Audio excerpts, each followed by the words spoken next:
It's time to speed up your preparation for coming chemistry exam. आज से 4-5 दिन बाद आपका केमिस्ट्री एग्जाम होने वाला है। 7 मई को आपका केमिस्ट्री एग्जाम है। तो उन 4-5 दिन में कौन से मिस्टेक्स हैं जो आपको अवॉइड करनी चाहिए ताकि आपका केमिस्ट्री एग्जाम का प्रिपरेशन बढ़िया तरीके से हो जाए, उन मिस्टेक्स के साथ आया हूं मैं। ये वीडियो मैं बना रहा हूं, लेकिन इसके अंदर जो डिटेल एनालिसिस की गई है इन पॉइंट की, वो हमारे केमिस्ट्री टीचर्स के द्वारा की गई है यार। तो वही अब ये वो 5 मिस्टेक्स जो बच्चे कॉमनली करते हैं अपनी प्रिपरेशन के दौरान, जब वो अपने केमिस्ट्री एग्जाम को प्रिपेयर कर रहे होंगे। तो आपको इन 5 मिस्टेक से बचना है ताकि आप 35 आउट ऑफ 35 स्कोर कर पाओ term two chemistry board exams के अंदर। तो वो क्या मिस्टेक्स है, कैसे कैसे हमें उसको रेक्टिफाई करना है, कैसे कैसे उसको खत्म करना है और कैसे उसको इंप्लीमेंट करना है, मैं आपके साथ डिस्कस करूंगा। इन 5 मिस्टेक को थोड़ा सा ध्यान रखेंगे ताकि आपके केमिस्ट्री एग्जाम के अंदर 35 के अंदर 35 आ सके। तो भाई पहली मिस्टेक की बात करूं, पहला मिस्टेक हमारे पास बच्चे जो करते हैं depending on others. Others means चाहे वो अब बात करें यार टीचर जो पढ़ाएगा हम वो पढ़ने वाले, या जो आप सीबीएसई मैराथन के अंदर कराने वाले हो सिर्फ हम वो करने वाले हैं। तो भाई ये थोड़ा सा आपका वे सही नहीं है। हम तो सिर्फ आपको रिवीजन करा रहे हैं, पीवाईक्यूज करा रहे हैं। पीवाईक्यूज जितने हो सकते हैं करा रहे हैं, रिवीजन जितनी हो सकते हैं करा रहे हैं, लेकिन आपको खुद पढ़ना पड़ेगा, आपको खुद सेल्फ स्टडी करनी पड़ेगी। हम आपको वो ट्रैक बता देंगे, वो तरीका बता देंगे भी पढ़ना कैसे, लेकिन आपको खुद एनसीईआरटी रीड करनी पड़ेगी, एनसीईआरटी क्वेश्चंस करने पड़ेंगे, maximum to maximum NCERT question लगाने पड़ेंगे। और आपको बता दूं केमिस्ट्री एग्जाम एक ऐसा एग्जाम है जिसके अंदर मैक्सिमम पोर्शन आपका एनसीईआरटी होने वाला है। अगर आप एनसीईआरटी के सारे क्वेश्चन करके चले जाते हैं तो आपके पूरे नंबर आने के चांसेस हैं। So it's not the time to depend on others, on other teachers या और on you can say that on other YouTube channels. Just go through the videos. आप उन वीडियोस को जरूर देखो, पीवाईक्यूज आपको बताए जाएंगे, लेकिन आपको खुद पढ़ना पड़ेगा, आपको खुद एनसीईआरटी करनी पड़ेगी, एनसीईआरटी क्वेश्चंस करने पड़ेंगे। सो भाई सबसे पहला suggestion, don't depend on other. अपनी प्रिपरेशन खुद भी करो, औरों पे डिपेंड होकर भी करो, लेकिन ये नहीं है टोटली उन पे डिपेंड रहोगे। टोटली डिपेंड नहीं रहना है, आपको अपनी प्रिपरेशन खुद चलानी है। ये मेरी तरफ से पहला नंबर पॉइंट 1 था, डोंट डिपेंड ऑन अदर्स। ठीक है, फिर आएगा मल्टीटास्किंग। कुछ बच्चे ऐसे होंगे, मान लो यार 6-7 चैप्टर है और वो 6-7 चैप्टर को एक साथ चला रहे हैं। दिन में पहले सुबह उठ के इलेक्ट्रोकेमिस्ट्री के न्यूमेरिकल्स कर रहे हैं, फिर उसके बाद केमिकल काइनेटिक्स के कर रहे हैं, फिर उसके बाद एल्डिहाइड कीटोन्स के कर रहे हैं, या फिर उसके बाद अमाइंस के कर रहे हैं। एक ही दिन में सबके पीवाईक्यूज लगा रहे हैं। तो भाई मल्टीटास्किंग नहीं होना है, हमें एक ही चीज पे पहले रिस्ट्रिक्ट रह के उसको कंप्लीट करना है। जैसे पहले इलेक्ट्रोकेमिस्ट्री निपटा लिया, फिर उसके बाद केमिकल काइनेटिक्स पे आगे, फिर कोऑर्डिनेशन कंपाउंड पे आगे, फिर अमाइंस पे आगे, फिर एल्डिहाइड कीटोन्स पे आगे। मतलब आपको करना क्या, मल्टीटास्किंग नहीं बनना है। आपको पहले एक चैप्टर के सारे क्वेश्चन निपटाने हैं, सारी एनसीईआरटी निपटानी है, फिर उसके बाद सारे पीवाईक्यूज निपटाने हैं, फिर अगले चैप्टर पे आना है। और ऐसी धीरे धीरे करते अपने सारे चैप्टर्स को कंप्लीट करना है। एक प्रॉपर शेड्यूल से करो यार, इतने टाइम में ये चैप्टर करना है, इतने टाइम में ये चैप्टर करना है, और एंड में जाके सैंपल पेपर्स लगाने हैं मुझे। तो मल्टीटास्किंग नहीं होना है, एक ही दिन में सारे चैप्टर नहीं लगाने हैं। हाँ, अगर आपका एक चैप्टर कंप्लीट हो जाता है, आप सेम डे दूसरा चैप्टर शुरू कर सकते हो। एक चैप्टर शुरू हो जाता है तो सेम डे आप दूसरा चैप्टर शुरू कर सकते हो। लेकिन आप कुछ बच्चे बोलेंगे सर आप भी तो 2-2 चैप्टर करा रहे हो, तो जनाब हमें एंड में आके सैंपल पेपर्स भी कराने हैं। अब इतना सारा सिलेबस एक ही टीचर के लिए कंप्लीट करना 2-2 घंटे की क्लास लेके वो पॉसिबल नहीं था।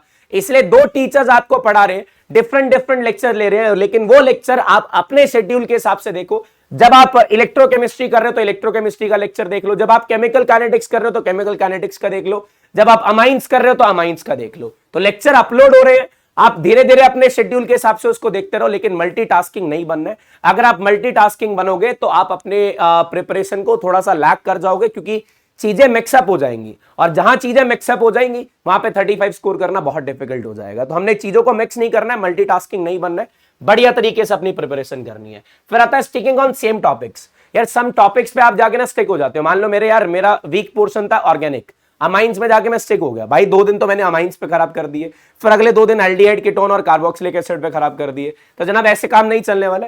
कुछ टॉपिक पे स्टिक मत रहो, पहले सारी चीजें निपटा लो। अगर आपका कोई वीक पोर्शन है उस पर थोड़ा सा टाइम ज्यादा लगा लो।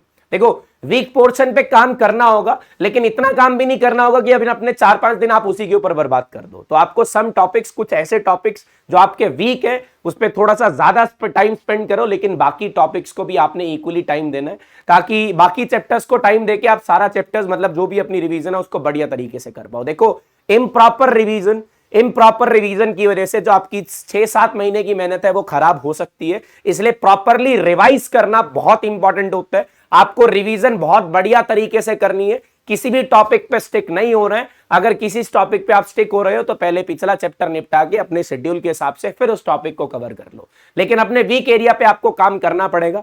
उसके आप वीडियोस देख सकते हो चैनल पे, आपको मोस्टली ये कह सकता हूं हर चैप्टर के वीडियोस मिल जाएंगे, हर टॉपिक से रिलेटेड वीडियोस मिल जाएंगे। आप उनके वीडियोस देखो, उनसे हेल्प लो और उन टॉपिक्स में आगे बढ़ो, उन टॉपिक्स में आगे बढ़ो, कहीं पे आपने स्टिक नहीं होना। फिर उसके बाद आएगा not knowing the syllabus and exam pattern. अब क्या होगा, सीबीएसई ने पिछले 2 साल में एग्जाम पैटर्न में बहुत सारे चेंजेस करे यार।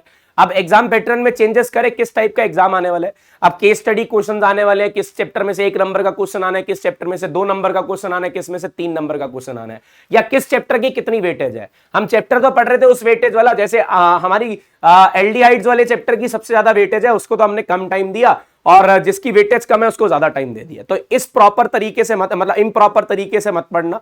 आपको वेटेज पता होनी चाहिए, किस चैप्टर की कितनी वेटेज है, किस चैप्टर की हमें ज्यादा प्रैक्टिस करनी है, ताकि वेटेज वाइज उसको उतना ही टाइम दिया जा सके। अगर मान लो एक चैप्टर की वेटेज कम है, उस पर आपने 2 दिन लगा दिए, 3 से 4 नंबर का चैप्टर था, उस पर 2 दिन लगा दिए, और 10 नंबर का चैप्टर हमने साइड में रखा हुआ है। तो भाई पहले अपना सिलेबस पता करो, क्या उसका सिलेबस का पैटर्न होने वाला है, किस टाइप के क्वेश्चन आने वाले, किस टाइप के हमारे पास केस स्टडी क्वेश्चन कहां से आने वाले, कहां से आने की ज्यादा उम्मीद है, तो उस हिसाब से अपनी प्रिपरेशन को आगे लेके जाओ। तो भाई एग्जाम पैटर्न पता होना चाहिए, वेटेज पता होनी चाहिए, कौन से चैप्टर की कितनी वेटेज है। और फिर बता रहा हूं एनसीईआरटी पे स्ट्रिक्ट रहो। अगर एनसीईआरटी को स्ट्रिक्टली फॉलो करोगे तो आपके पूरे नंबर आने के चांसेस बहुत ज्यादा हैं। तो मतलब मैं तो यही बोलूंगा, केमिस्ट्री के अंदर लास्ट कुछ सालों से देखा जा रहा है भाई एनसीईआरटी क्वेश्चन डायरेक्टली आते हैं। तो हर चैप्टर की एनसीईआरटी क्वेश्चंस आपको आने चाहिए, बढ़िया तरीके से एनसीईआरटी क्वेश्चंस कर लेना। And the last tip is sample paper is must. कुछ लोग प्रिपरेशन कर लेंगे, बहुत बढ़िया तरीके से करके जाएंगे प्रिपरेशन, बहुत बढ़िया तरीके से रिवीजन करके जाएंगे, बहुत बढ़िया तरीके से एनसीईआरटी सॉल्व करके जाएंगे, लेकिन सैंपल पेपर भाई एक एंड के 2 दिन तो मैं यही बोलूंगा, लास्ट के 2 दिन तो आपने यही करना है, अपना 1.5 आवर जितने भी आपका टाइम का पेपर है उसके अंदर बैठ के आपको सैंपल पेपर सॉल्व करने हैं। आपका टाइम मैनेजमेंट भी हो रहा है या नहीं हो रहा, क्योंकि टाइम मैनेजमेंट सबसे बड़ी चीज है। मोस्टली मैंने क्या देखा है, बच्चों को प्रॉब्लम आती है, उनका एग्जाम टाइम से कंप्लीट नहीं होता। तो अगर आपको एग्जाम टाइम से कंप्लीट करना है तो लास्ट के 2 दिन में कम से कम 2 से 3 सैंपल पेपर जरूर लगा के जाना, क्योंकि बिना सैंपल पेपर के आपकी प्रिपरेशन किस लेवल तक की, आप कहां लैग कर रहे हो, ये चीज आप नहीं पहचान पाओगे। तो यही बोलूंगा, सैंपल पेपर लगाने बहुत जरूरी है। ये वो 5 मिस्टेक है जो बच्चे अक्सर करते हैं, सैंपल पेपर नहीं लगाते, एक ही टॉपिक पे स्टिक हो जाते हैं, ये नहीं पता होता कौन सा चैप्टर कितनी वेटेज का है, या इम्प्रॉपर रिवीजन होती है। तो ये सारी चीजों से आपको बचना है। ये 5 चीजें आपके केमिस्ट्री एग्जाम में आपको 35 आउट ऑफ 35 दिलवा सकती हैं। तो मेरा तो यही रहेगा भाई, इस वीडियो के अंदर जो पॉइंट्स बताए गए हैं उनको स्ट्रिक्टली फॉलो करो। वीडियोस आपको रेगुलरली मिल रही है, सीबीएसई मैराथन हमारी चल रही है, रात को 8:30 बजे से लेकर 12:30 बजे तक लगभग क्लास होती है, 3 से 4 घंटे की हमारी डेली क्लासेस चल रही है। और फिर उसके बाद आपको सैंपल पेपर भी हम खुद कराने वाले हैं, 2 से 3 सैंपल पेपर आपको यहीं पे इसी चैनल पे कराए जाएंगे। तो भाई फटाफट से वीडियो को शेयर कर दो और चैनल को सब्सक्राइब कर देना। बढ़िया तरीके से प्रिपरेशन करो। All the very best for your exam. I want 35 out of 35 in chemistry also. Chemistry में बढ़िया तरीके से 35 नंबर फोड़ के आने वाले हो, बढ़िया तरीके से 35 नंबर लेके आने वाले हो। Thank you so much. Share the video, like the video, channel को सब्सक्राइब कर देना। मिलते हैं क्लासेस के अंदर।